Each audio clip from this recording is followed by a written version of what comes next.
Hari ini kita akan sama-sama membicarakan tentang bagaimana kehidupan kita yang sudah ditebus oleh Tuhan Yesus. Kita ditempatkan di dunia ini, kita ini adalah duta-duta dari Tuhan Yesus, ya. Keberadaan kita merepresentasikan sebagai wakil Tuhan Yesus di muka bumi ini. Amin.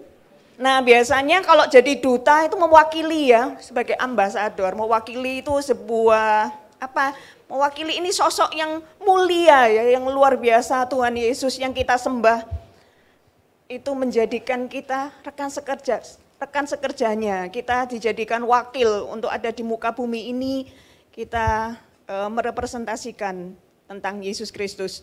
Nah, menurut penelitian, jadi survei mengatakan bahwa sebagian besar orang itu datang ke gereja atau orang itu mengenal Tuhan Yesus sebagai Tuhan dan Juru Selamat secara pribadi, itu tidak melalui cara yang misalnya melalui KKR yang besar-besaran gitu ya. Memang bisa saja dengan cara seperti itu, tapi menurut survei yang lebih efektif adalah melalui one by one gitu ya, penginjilan pribadi dari orang lepas orang. Jadi ketika seseorang diajak langsung oleh orang yang mereka kenal untuk bagaimana mereka berjumpa secara pribadi dengan Tuhan Yesus gitu ya. Bahkan sebagian besar orang yang bertobat kepada Yesus itu melalui pelayanan dari teman atau kerabat.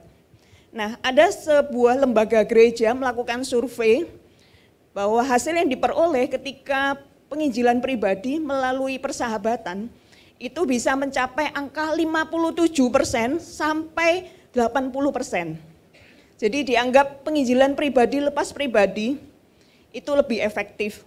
Khususnya melalui bagaimana kita berelasi, bagaimana kita berteman, bersahabat dengan orang-orang yang belum mengenal Tuhan Yesus. Nah, kenapa hal itu adalah penting ya? Bagaimana kita perlu peduli kepada orang-orang di sekitar kita, mungkin dimulai dari keluarga kita, orang-orang di tempat rekan sekerja, di marketplace di mana Tuhan tempatkan kita, masyarakat yang terdekat dengan kita yang belum mengenal Tuhan.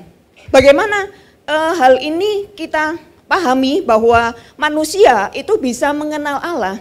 Sebenarnya tidak bisa ya, manusia itu menjangkau Allah yang tak terbatas. Allah itu maha segala-galanya. Ya, sehingga ketika manusia berusaha melalui agama untuk menjangkau Allah yang tak terbatas, maka akhirnya juga bisa ada bagian-bagian keterbatasan manusia sehingga untuk menjangkau Tuhan yang tidak terbatas itu tidak nyampe gitu. Tapi Allah yang Maha Kudus itu menyatakan diri di dalam pribadi Yesus Kristus, ya, yang kita sudah kenal secara pribadi, sehingga manusia yang penuh dosa itu mendapatkan pengampunan. Nah, hari ini tadi kita sudah memperingati tentang karya Yesus, ya, yang luar biasa, yang sudah menebus kita, yang menjadikan hidup kita ini berarti dan kita mendapatkan jaminan keselamatan, kehidupan kekal di surga.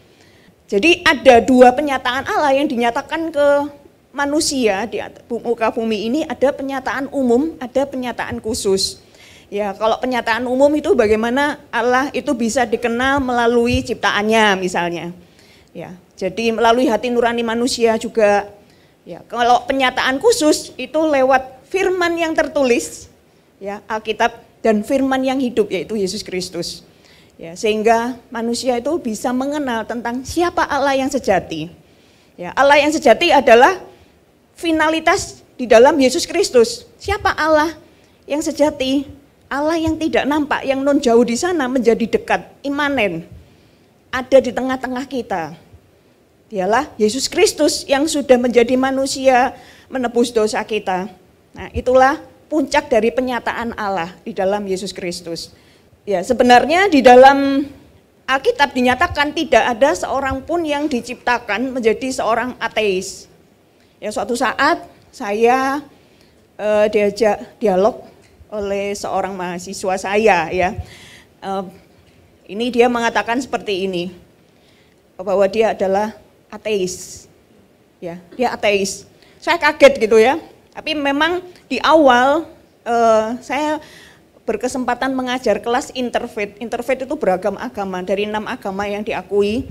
Tapi ternyata di antara mahasiswa itu ada yang menyatakan dirinya ateis, ada yang menyatakan agnostik. Agnostik itu tidak mudah percaya, penuh pertanyaan, mengkritisi semua ajaran agama. Nah, yang ateis ini satu kali ngechat saya, ya, minta waktu ya, Bu, bolehkah selesai kelas ini saya telepon Ibu? Saya seorang ateis. Oh, langsung saya senang ya, dengan senang hati ya, kesempatan kan ya, dengan senang hati. Tapi setelah kelas ini Ibu ada satu sesi berikutnya, nanti kamu bisa telepon jam sekian gitu. Nah, benar ya, siang itu saya ditelepon 1,5 jam. Ya, percakapan di awal itu untuk memuaskan logikanya. Jadi dia banyak bertanya, misalnya contohnya ya, nggak percaya bahwa tentang pencipta alam semesta itu adalah Tuhan gitu ya. Dia lebih percaya teori saintis, teori Big Bang, evolusionis dan sebagainya. Sampai pada satu saat ada pertanyaan, ada statement seperti ini. Kalau Tuhan itu baik, kenapa Tuhan tetap menciptakan manusia yang akan masuk neraka? Padahal Tuhan itu tahu loh manusia itu mau masuk neraka. Nah, itu salah satu ya di antara salah dua ya, tadi ada dua pertanyaannya itu. Saya jelaskan ya secara yang bisa diterima secara logis gitu ya. Tapi sampai di ujung saya katakan seperti ini. Sekarang kita harus beralih. Ya, karena tidak semua tentang Allah itu masuk akal, bisa kita bahas secara logis, secara logika. Karena kalau segala sesuatu tentang Tuhan itu kita bisa masukkan di dalam rasio kita, akal kita, maka dia bukan Tuhan. Betul? Karena Tuhan itu transrasional, melampaui akal manusia. Sehingga langsung saya katakan saatnya kita mau berbicara tentang iman. Langsung ya saya itu bagaikan mulai ya meluncurkan tendangan-tendangan ya, sampai akhirnya tendangan penalti gitu ya ke gawang. Nah, tujuannya apa? Memperkenalkan tentang siapa Yesus. Tapi hari itu sebagai prolog gitu ya. Di waktu-waktu selanjutnya saya memberi kesempatan untuk dia mengenal lebih lanjut tentang siapa Yesus. Nah, tidak semua ya, tidak setiap kali orang yang kemudian diajak dialog itu langsung terbuka seperti itu. Ada yang tertutup dan ngajak terus ya debat gitu. Ya karena kita ini kan hanya perantara ya, sarana untuk orang mengenal Yesus ya, yang Tuhan yang kita sembah. Tapi kita harus tahu setiap momen kesempatan itu berharga. Ya, nanti kita akan melihat ada ayat-ayat yang mendasari hal tersebut. Jadi kalau kembali ke slide yang tadi bahwa tidak seorang pun yang sebenarnya diciptakan untuk menjadi orang ateis, tapi itu pilihan orang tersebut ya. Agama itu adalah produk dari penyataan umum. Bagaimana manusia itu berusaha menjangkau Tuhan yang tidak terbatas, itu melalui agama. Nah kalau Kristen itu lebih dari sekedar agama. Kristen itu berbicara tentang relasi. Ya, relasi kita dengan Tuhan, dan Kristen itu spesial. Ya, spesial, kita tidak berjarak dengan Tuhan. Setiap saat kita bisa menyembah Dia, bisa curhat ngomong dari hati ke hati dengan Tuhan Yesus. Wow, luar biasa. Kapanpun Tuhan Yesus bisa kita jumpai dalam doa-doa kita. Ya, bahkan tidak harus misalnya kita masuk kamar tutup mata. Ketika kita bekerja, ketika kita beraktivitas, ya, kita bisa terus berkomunikasi, terhubung dengan Tuhan Yesus. Nah, itu luar biasa ya. Nah, tentang penyataan umum itu menyebabkan manusia itu kabur gitu ya, karena sudah dirusakkan oleh dosa. Walaupun Tuhan itu sudah menyatakan lewat hati nurani. Di dalam hati nurani manusia ada kerinduan tentang Tuhan, tentang yang maha tinggi. Ya, sehingga setiap orang pada dasarnya pasti punya kerinduan tentang untuk menyembah Tuhan. Ya. Jadi ini ya intinya, poinnya bahwa kita itu diciptakan untuk sebuah misi. Jadi Tuhan itu punya misi atas hidup kita. Mungkin kita berkata, wah aku ini cuman kayak gini. Tapi Tuhan itu menjadikan kita rekan sekerjanya. Setiap kita itu adalah ada di dalam misi Tuhan. Amin. Kalau sekarang ada orang membayangkan ketika berbicara tentang misi. Ya, Misi apakah mission impossible gitu ya. Wah kayaknya misi itu tugas misi menjadi semakin menakutkan ya, karena apa? Sekarang kita dihadapkan dengan tantangan zaman ya, banyak orang yang mengkritisi, banyak orang yang juga jenuh tentang agama. Kemudian kekristenan dianggap juga salah satu agama gitu ya. Lalu menyebabkan orang kadang-kadang berkata bahwa kenapa tidak mau beragama, karena kadang-kadang agama itu dijadikan salah satu dalih gitu ya. Ya, dijadikan dalih untuk segala sesuatu, sehingga ada orang yang mulai jenuh ya, anak-anak muda yang mengkritisi tentang agama berkata, wah lebih baik tidak usah beragama dan sebagainya. Nah, sehingga tantangan misi di zaman ini bagaimana kita memberitakan pentingnya pengenalan akan Yesus Kristus. Ya, perlu kita pahami bahwa sekali lagi kekristenan itu bukan sekedar agama. Kita ini bagian dari tubuh Kristus yang berharga. Jadi setiap kita ini berharga dan setiap kita ada di dalam bagian misi Kristus. Ya, jadi misi adalah aktivitas yang merupakan bagian yang vital dari tubuh Kristus. Ya, ini ya saya berikan penjelasan tentang misi itu apa sih? Misi itu adalah menuntun orang-orang kepada Allah. Ya, bagaimana kita membawa orang-orang yang di sekitar kita itu dengan cara memberitakan Yesus Kristus sebagai Tuhan dan Juru Selamat. Memperkenalkan tentang Yesus sebagai Tuhan dan Juru Selamat. Tentu tidak langsung frontal. Ya, seperti tadi saya katakan, melalui persahabatan, melalui relasi, kepedulian kita kepada orang-orang di sekitar kita. Ya. Masuknya pasti melalui kemanusiaan dulu ya. Setelah itu pada waktu yang tepat kita sampaikan tentang bagaimana iman kepada Yesus Kristus itu yang menyelamatkan, yang dibutuhkan oleh setiap orang. Jadi Allah sedang bekerja di dunia ini, dan kabar baiknya setiap kita masuk di dalam rencana Allah untuk penjangkauan jiwa-jiwa di muka bumi ini. Amin. Karena setiap orang itu adalah manusia yang terlahir membawa dosa keturunan. Ya, kalau ada teori mengatakan kalau bayi baru lahir itu seperti kertas putih karena teori tabula rasa. Nah, teori itu tidak alkitabiah karena apa? Firman Tuhan mengatakan bahwa manusia itu ya Roma 3 ayat 23, Roma 6 ayat 23 itu menyatakan bahwa setiap manusia itu berbuat dosa dan kehilangan kemuliaan Allah, dan upah dosa itu adalah maut. Maut itu dalam arti kematian kekal di neraka. Nah, hanya melalui karya Yesus satu-satunya jalan keselamatan dan hidup. Kita ini diciptakan Tuhan sebagai miliknya, diciptakan segambar dan serupa dengan Tuhan untuk diselamatkan dan diutus. Setelah kita mengalami karya keselamatan, bukan hanya untuk diri kita sendiri, tapi kita diutus untuk menjangkau orang lain. Ya, next. Nah, kita akan baca satu ayat yang pertama, Yohanes 20 ayat 21. Maka kata Yesus sekali lagi, damai sejahtera bagi kamu. Sama seperti Bapa mengutus aku, demikian juga sekarang aku mengutus kamu. Nah, ini ya, jadi kalau Bapa mengutus Yesus kan sama seperti Bapa mengutus aku. Di situ Bapa mengutus Yesus. Kemudian Yesus mengutus murid-murid. Siapakah murid Yesus? Ya, kalau dulu ada 12 murid Yesus dan seterusnya ya. Tapi kita saat ini adalah murid Yesus juga. Amin. Nah, kata yang dipakai di situ, kata mengutus, ketika Bapa mengutus Yesus memakai kata dalam teks bahasa Yunaninya apostelo. Apostelo. Kalau Yesus mengutus murid-murid, mengutus kita, itu memakai kata pempo. Nah, bedanya apa? Bedanya dalam hal otoritas.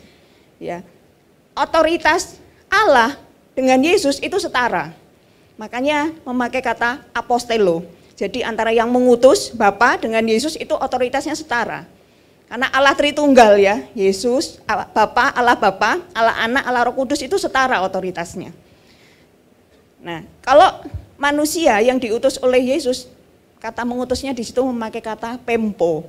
Pempo itu artinya bahwa Yesus itu dengan otoritasnya mengutus kita. Kita ini sebenarnya di bawah otoritas Yesus gitu ya. Tetapi karena kita diutus, maka ada janji penyertaan ya untuk menjangkau ya orang-orang yang terhilang. Kita dipenuhi oleh otoritasnya gitu ya. Kita menjadi saksi Tuhan dengan penyertaan Roh Kudus yang senantiasa akan memampukan kita untuk menyampaikan kabar baik, berita sukacita. Nah, menjangkau orang-orang pada Kristus sebagai Tuhan dan Juru Selamat itu tidak selalu dalam arti kita identikkan dengan pertumbuhan gereja lokal ya, karena tujuan utama misi bukan menambah jumlah keanggotaan gereja lokal, tapi tentang pelebaran kerajaan Allah. Jadi dengan sendirinya ya, kalau kita ini punya tujuan motivasinya untuk membawa jiwa itu kepada Yesus Kristus, untuk mereka mengalami keselamatan, otomatis ya nantinya ketika mereka tertanam di sebuah gereja lokal menambah kuantitas jemaat. Tapi tujuan utama misi kan bukan hanya sekedar menambah jumlah jemaat, tetapi untuk kaitannya dengan pelebaran kerajaan Allah. Ya, karena kita mau menghadirkan kerajaan Allah di tengah-tengah dunia ini. Nah, misi tidak identik dengan mengajarkan agama Kristen. Loh, mungkin kita akan berkata, loh ya kalau orang yang percaya kepada Tuhan Yesus kan orang Kristen. Iya, tapi jangan lupa kadang ada orang yang memperkenalkan kepada orang lain tentang ansih agamanya. Sehingga orang berkata, aku punya agama sendiri, kok aku mau dikristenkan? Gitu kan. Aku itu sudah punya keyakinan yang berbeda. Nah, jadi misi itu tidak identik dengan mengajarkan agama Kristen atau Yesus sebagai guru etika tentang bagaimana kesembuhan, tentang bagaimana Tuhan Yesus memberi berkat. Kenapa seperti itu? Gini ya, basicnya, dasarnya harus benar ya. Dalam arti kita ini kadang-kadang bawa orang ke gereja kan seperti ini kan. Ayo nang gerejaku. Misalnya ada orang yang lagi terlilit masalah utang. Yuk utangmu kok beres. Ayo nang gerejaku gitu kan. Ya dijanjikan. Penyakitmu pasti nanti dijamah disembuhkan Tuhan. Nang gereja gitu. Jadi motivasinya ke gereja untuk apa? Mengalami kesembuhan. Loh masih lebih baik ya daripada minta tolong ke yang lain ya. Datang ke gereja, mengalami jamahan Tuhan, disembuhkan, oke, enggak apa-apa gitu ya. Tapi ketika kita memberikan fondasi yang salah, maka orang itu seterusnya bagaimana? Kalau dia pemikirannya akan seperti ini, kalau aku punya masalah, aku berdoa, minta tolong sama Tuhan Yesus, pasti selesai. Ya, pasti selesai. Jadi ketika suatu saat, kalau doanya tidak dijawab, kira-kira gimana? Ngambek ya, wis ora gereja-gerejoan. Gak usah Tuhan Yesusan gitu ya. Soalnya apa? Doaku juga enggak dijawab. Nah, sekali waktu ada juga orang Kristen ngomong seperti ini. Bu, saya ini Kristen tapi rasanya kok sama aja, enggak seperti apa? Kayak sama dengan yang orang non-Kristen. Saya tanya, "Loh, kenapa?" Saya doa maupun tidak doa ya sama aja. Tuhan Yesus itu enggak pernah jawab doaku. Tuhan Yesus itu pilih kasih gitu dan sebagainya ya, dia ada rasa kecewa gitu ya. Terus akhirnya ya harus dikembalikan kepada dasar yang benar tentang iman kepada Tuhan Yesus. Kalau tadi kesembuhan dan sebagainya itu sebagai dampak ya, oke saja bisa terjadi ya, dampak karena dalam arti setelah beriman kepada Tuhan Yesus bisa mengalami karya kesembuhan, bisa disembuhkan dari sakit penyakit, diberkati oleh Tuhan dan sebagainya. Tapi itu bukan jadi fondasi untuk motivasi seseorang datang kepada Tuhan Yesus. Ya, nanti kalau gitu apa bedanya orang ke Gunung Kawi kemana ya, minta pertolongan, dapat rezeki, kesembuhan dan sebagainya. Apa bedanya dengan Tuhan Yesus?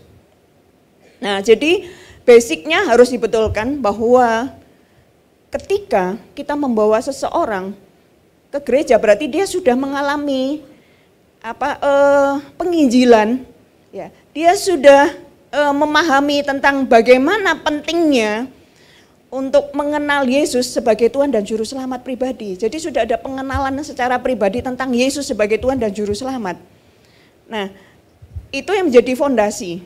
Karena suatu saat ada survei yang mengejutkan ya, di sebuah gereja itu disurvei, ternyata banyak jemaat yang mengatakan ya ketika ditanya, kalau nanti sudah meninggal, yakin enggak masuk surga? Itu sebagian besar itu tidak yakin, mudah-mudahan dan lain sebagainya. Kenapa? Karena fondasinya itu yang perlu diluruskan, bahwa ketika kita sudah menjadi orang percaya, kita mendapatkan kepastian, keselamatan, kehidupan kekal di surga. Itu yang dasarnya gitu ya. Kalau yang tentang hal lainnya itu bonus, tentang kesembuhan, Tuhan memberkati dan sebagainya. Jadi dasarnya itu yang harus diluruskan dulu. Ya, ketika kita tahu bahwa ketika kita menyaksikan tentang kasih Tuhan, itu ada banyak ya pengalaman pertolongan Tuhan. Dan itu tidak masalah, namun itu sebagai next step gitu ya. Basicnya tadi tetap yang pertama kali kita harus memperkenalkan tentang hal yang mendasar, bahwa apa sih pentingnya pengenalan akan Yesus Kristus, karena Yesus Kristus adalah satu-satunya Tuhan dan Juru Selamat. Amin. Kisah Rasul 4 ayat 12 kita akan membacanya bersama-sama, 2, 3. Dan keselamatan tidak ada di dalam siapapun juga selain di dalam Dia. Sebab di bawah kolong langit ini tidak ada nama lain yang diberikan kepada manusia yang olehnya kita dapat diselamatkan. Hanya nama Yesus. Ya. Bahkan di dalam Yohanes 14 ayat 6, di situ dikatakan bahwa Yesus itu satu-satunya jalan kebenaran dan hidup. Ada orang kan kadang berkata, wah, orang Kristen itu terlalu fanatik dan sebagainya. Bukan masalahnya fanatisme agama, tetapi karena firman Tuhan menyatakan bahwa Yesus itu satu-satunya. Ya, di dalam teks bahasa Yunaninya ada kata tertulis ego eimi. Ya, ego eimi hehodos, kai he aletheia, kai he zoe. Di situ menjelaskan aku dan hanya aku, tidak ada yang lain. Ya. Ego emi menegaskan bahwa Yesus satu-satunya, tidak ada yang lain. Ya. Jalan di situ jalan yang tertentu, jalan menuju kehidupan kekal. Walaupun ada orang berkata, bukankah ada banyak jalan menuju ke Roma? Ya, itu ke Roma. Tapi kalau ke surga hanya satu jalan, ya, yaitu melalui Tuhan Yesus. Ya, kalau kita mungkin dari Surabaya berkata, kalau aku mau ke Jakarta bisa melalui jalan A, B, C, rutenya bisa lain-lain gitu ya. Tapi kalau ke surga hanya melalui Tuhan Yesus. Yesus yang asalnya dari surga, Dia kalau membawa kita pasti sampai ke surga. Amin. Ya. Kalau suami saya itu kan orang Sumatera ya, orang Jambi. Pertama kali itu saya enggak ngerti ya Jambi itu di mana gitu ya. Jadi kalau misalnya Bapak Ibu ngikut saya ke Jambi, pasti dijamin tersesat gitu ya. Karena saya enggak ngerti gitu ya. Tapi kalau suami saya ngajak, dia dari sana, aman karena dia kelahiran sana gitu. Nah sama halnya, kalau orang itu misalnya ya, ini hanya mengatakan ayo surga gitu ya. Tapi nyampe enggak? Belum tentu, kenapa? Apakah dia asalnya dari surga? Benar enggak asalnya dari surga? Kalau Yesus asalnya dari surga, kalau mengatakan ya dia adalah jalan ke surga, pasti. Bukan berasal dari surga saja, tetapi Yesus adalah penguasa surga juga. Ya, amin. Penguasa surga bumi, itu bahkan di alam maut pun Tuhan Yesus itu berkuasa. Nah, jadi ketika kita tahu kebenaran ini, ya, kita yakinkan bahwa pilihan iman kita itu tidak salah.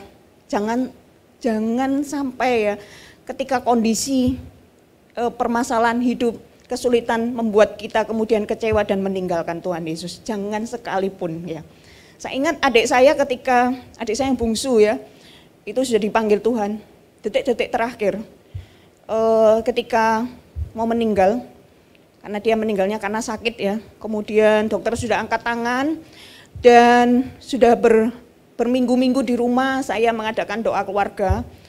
Nah, waktu itu yang terakhir kali sementara adik saya sedang menyembah Tuhan, menyembah, kemudian dia juga titip pesan terakhir untuk orang yang akan meninggal itu kan penting ya. Pesannya seperti ini ke mama saya, Ma, kondisi keadaan apapun Mama jangan pernah meninggalkan Tuhan Yesus. Kondisi belum bisa berubah. Tantangan hidup bisa banyak, masalah masih tentu banyak. Tetapi pesanku cuma satu, Mama jangan pernah meninggalkan Tuhan Yesus. Nah, itu pesannya adik saya. Setelah itu ya dia dengan tarikan nafas yang terakhir, ya beberapa saat gitu ya, menyembah meninggal. Jadi yang terpenting di dalam kehidupan kita saat ini gitu, kita punya kepastian keselamatan di dalam Tuhan Yesus. Ya, itu menjadi jaminan kita, jangan pernah kita lepaskan itu. Kemudian tadi dikatakan Tuhan Yesus kan jalan kebenaran yang tertentu, kebenaran yang absolut. Di dunia ini kebenaran itu bisa relatif ya, yang salah bisa jadi benar, yang benar bisa jadi salah. Tetapi ketika Tuhan Yesus mengatakan, akulah kebenaran yang sejati, kebenaran yang absolut. Dia bukan hanya mengajarkan kebenaran, tapi Yesus itu adalah kebenaran itu sendiri. Amin. Dan dikatakan dan hidup di situ memakai kata zoe, bukan bios. Kalau bios itu kita kenal, ada mata pelajaran biologi ya, tentang ini ya, kehidupan di alam semesta ini, tentang manusia, tumbuh-tumbuhan, binatang dan sebagainya. Tapi kalau zoe berbicara tentang hidupnya Allah sendiri, kehidupan kekal di surga. Amin. Jadi Yesus adalah satu-satunya jalan kebenaran dan hidup. Itu sebabnya kita dipanggil oleh Tuhan kita menjadi pelaksana dari amanat agung ya. Matius 28 ayat 18 sampai 20 kita akan membaca bersama-sama. Yesus mendekati mereka dan berkata, "Kepadaku telah diberikan segala kuasa di surga dan di bumi.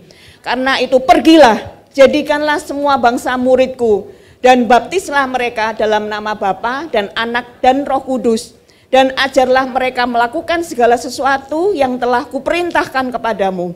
Dan ketahuilah, aku menyertai kamu senantiasa sampai kepada akhir zaman." Amin.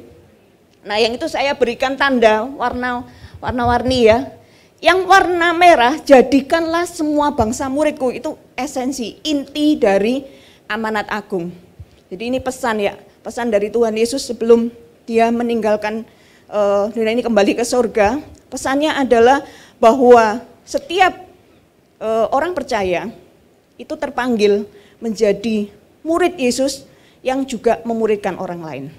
Ya, jadi di situ dikatakan bahasa aslinya mateteusate, dalam arti di situ kata kerja yang merupakan perintah, imperatif aorist aktif. Ya, jadi kalau imperatif aorist dalam bahasa Yunani, teks bahasa aslinya itu berbicara tentang perintah yang segera harus dilakukan, tidak boleh ditunda, urgent. Kenapa? Karena soal jiwa-jiwa jangan sampai ditunda gitu ya. Karena kita tidak akan membiarkan jiwa-jiwa itu terhilang. Ya, manusia itu berharga. Nah, sehingga tugas pelaksanaan misi itu berbicara tentang pemuritan. Dan gereja Mahar Syaron itu adalah gereja yang memuridkan. Ya, puji Tuhan, amin. Nah, jadi kalau kata yang lainnya itu ternyata yang kata pergi, baptis dan ajar itu bentuknya partisip. Partisip itu apa? Partisip itu adalah kata kerja yang mengikuti kata kerja utama. Ya, kata kerja utamanya tadi muridkanlah. Ya, jadikanlah murid itu muridkanlah. Jadi maksudnya dalam arti ketika kita pergi, maka jangan lupa memuridkan. Ya, ketika kita mengajar, tujuannya memuridkan. Ya, jadi tujuannya seperti itu. Tujuan utamanya adalah pemuridan. Bagaimana setiap orang itu yang sudah percaya kepada Tuhan Yesus menjadi murid Yesus. Dan murid itu menghasilkan murid. Nah, itu sebabnya kita perlu dimuridkan. Menjadi murid itu tidak gampang ya. Saya sampai hari ini menjadi murid ya. Jadi saya sekolah itu hampir sepanjang perjalanan hidup saya. Kalau suami saya bilang seperti ini kamu sekolahnya mulai dari TK sampai sekarang itu lebih dari separuh umur hidup saya sekolah terus. Dan untuk menjadi murid, itu kan butuh apa? Pendudukan diri, butuh ketaatan, butuh mengerjakan banyak tugas yang tentu apa? Banyak proses juga, gak gampang gitu ya. Dan untuk kita menjadi murid Kristus itu juga kita mengalami proses, ya. Proses ketaatan untuk naik ke jenjang yang lebih tinggi, ke next step. Tentu ada apa? Biasanya ada apa kalau mau ada UTS, UAS-nya gitu ya. Untuk kita sekolah aja ada UTS, UAS-nya. Jadi dalam hidup ini kalau Bapak Ibu sekarang sedang mengalami, kok aku sudah setia sama Tuhan, aku sudah sungguh-sungguh sama Tuhan, kok ngalami masalah? Itu bagian dari proses untuk menuju ke next level. Itu bisa jadi UTS-nya ya, atau UAS-nya mau naik tingkat. Nah seperti itu, jadi jangan merasa kemudian kecewa sama Tuhan gitu ya. Karena setiap proses kehidupan kita jalani ada penyertaan dari Tuhan melalui Roh Kudus-Nya. Amin. Nah itu yang memampukan, Roh Kudus yang akan memampukan kita untuk terus hidup di dalam kebenaran, untuk kita terus menghidupi apa yang menjadi tugas kita, yaitu tadi kita ini representasi wakil Tuhan di muka bumi ini. Ya, itu luar biasa. Kalau orang misalnya ajudannya bupati ya, ajudannya wali kota Surabaya aja bangga ya. Ya, bisa mengatakan saya ini wakilnya wali kota misalnya seperti itu. Nah, itu aja ada kebanggaan. Kita ini wakilnya Tuhan Yesus di muka bumi ini. Maka kita perlu juga mau belajar terus menjadi seorang murid yang patuh, yang terus berproses ya. Jadi esensinya adalah menjadikan murid Yesus ya. Bagaimana pengutusan ya, itu berbicara tentang bagaimana kita perginya tidak harus langsung kita menjangkaukan yang non jauh di sana. Karena Kisah Rasul 1 ayat 8 di situ berbicara tentang ke Yudea, Samaria, Yerusalem, Yudea, Samaria sampai ke ujung bumi. Di situ tidak berarti Yudea dulu, kemudian baru Samaria, Yerusalem, baru Samaria, terus baru ke ujung bumi. Tapi di situ ada kata penghubung, kai itu artinya dan. Dalam arti itu dilaksanakan sekaligus. Dimanapun Tuhan tempatkan kita, ketika kita ada di mana ya, sekali waktu mungkin kita sedang berada di tempat yang tidak terduga, di situ kita bertemu dengan seseorang yang membutuhkan tentang kasih Yesus. Nah di situ kesempatan untuk kita juga menjadi utusan ya, kita pergi sebagai utusan untuk menyampaikan tentang karya Yesus. Ya, menjadi murid itu di sini berbicara tentang bagaimana kualitas ya. Kalau semua bangsa memakai kata taetna, itu artinya suku bangsa. Itu berbicara tentang kuantitas, tetapi murid berbicara tentang kualitas. Nah, menjalankan misi itu kita lakukan dengan cara membagikan kesaksian hidup kita. Kalau tadi ya, bahwa kita ini sebagai duta, bahwa melalui hidup kita, diharapkan orang itu pengen tahu tentang Yesus yang kita percaya. Mungkin ya, orang berkata gini, loh si A, itu masalah ya tapi kok tetap sukacita gitu ya. Kok rasanya damai sejahtera, terus hidupnya kayaknya happy-happy, padahal ya banyak masalah. Nah disitulah ya orang itu kemudian penasaran, ada rahasianya apa? Nah kalau orang mulai bertanya, itu kesempatan untuk kita menyampaikan, ya menyampaikan tentang Yesus yang kita percaya.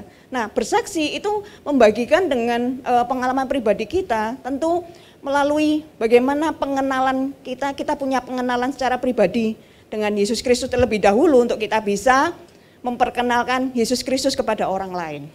Ya, kata mengenal itu di dalam teks bahasa aslinya itu melalui relasi secara pribadi.